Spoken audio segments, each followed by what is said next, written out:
All right, welcome to the Explainer. Today, we're going to dive into a really powerful archetype, one that can help you unlock a ton of creativity and abundance in your life. We're talking about the Empress. So let's just jump right in with a question, one that gets to the very heart of what we're exploring. What if the key to creativity isn't about hustling harder?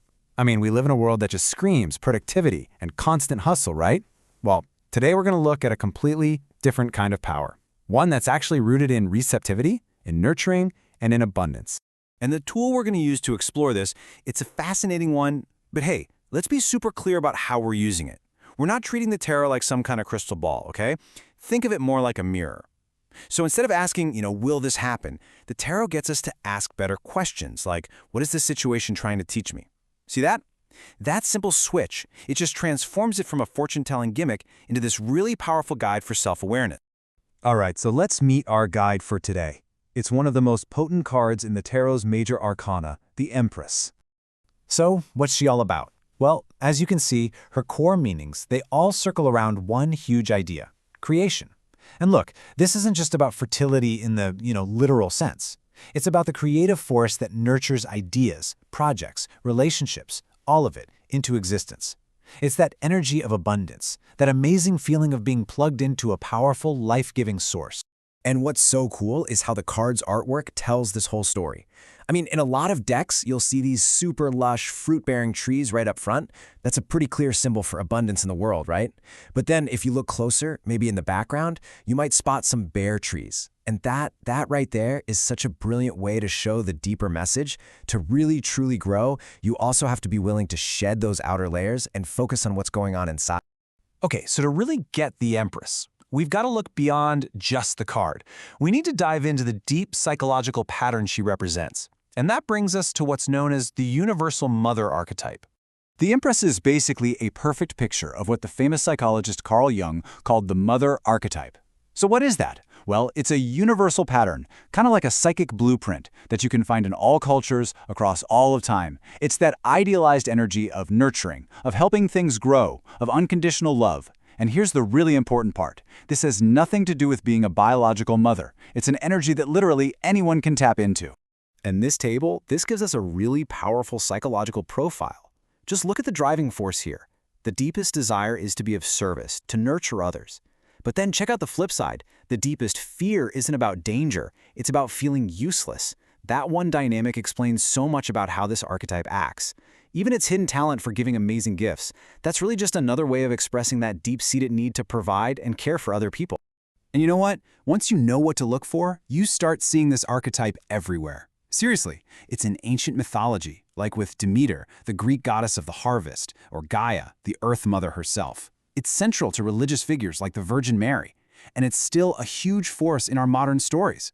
I mean, think about the fierce, nurturing love of Molly Weasley from Harry Potter, or the magical guidance you get from a classic fairy godmother. It's the same energy.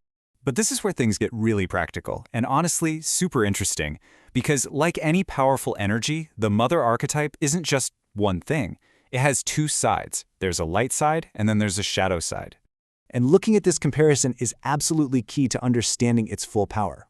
So, on the light side, this energy is super empathetic. It's generous, and it helps other people grow in these incredible ways. But when that energy gets out of balance, it can tip over into its shadow. So that empathy, it can turn into codependency, that people-pleasing at your own expense. That generosity can lead straight to self-neglect, which is just a classic recipe for burnout. And that fierce desire to protect and help, well, it can leave you wide open to being taken advantage of, sometimes even to the point where you lose your own sense of self. Okay, so this brings us to what is probably the most important part of this whole explainer. How do we actually do this? How do we actively cultivate the light of the Empress in our own lives while still being really mindful of that shadow side? Here it is. This is the crucial shift. All of that powerful, nurturing energy, you have to turn it inward. It's all about applying the exact same generous love and care you give so freely to others to yourself. That right there is how this archetype becomes a tool for some really profound personal growth. So how do we actually do that? Well, it breaks down into 3 pretty clear, actionable steps. First up, you've got to reassess what really matters. Turn your attention inside and just honestly ask yourself, what do I need? What are my dreams? Then, second, you have to prioritize self-care. And listen, this is not a luxury. Okay? It's about consciously scheduling time for stuff that actually brings you joy and replenishes your energy. And number 3, and for this archetype, this is the big one. Set healthy boundaries. Learning to say no without feeling guilty, that is the #1 way you're going to protect your energy and avoid that burnout shadow side. And if you want to go even deeper with this, you can use these prompts for journaling or even just for some quiet reflection. Ask yourself, how can I take better care of myself? When do I tend to just abandon my own needs for somebody else?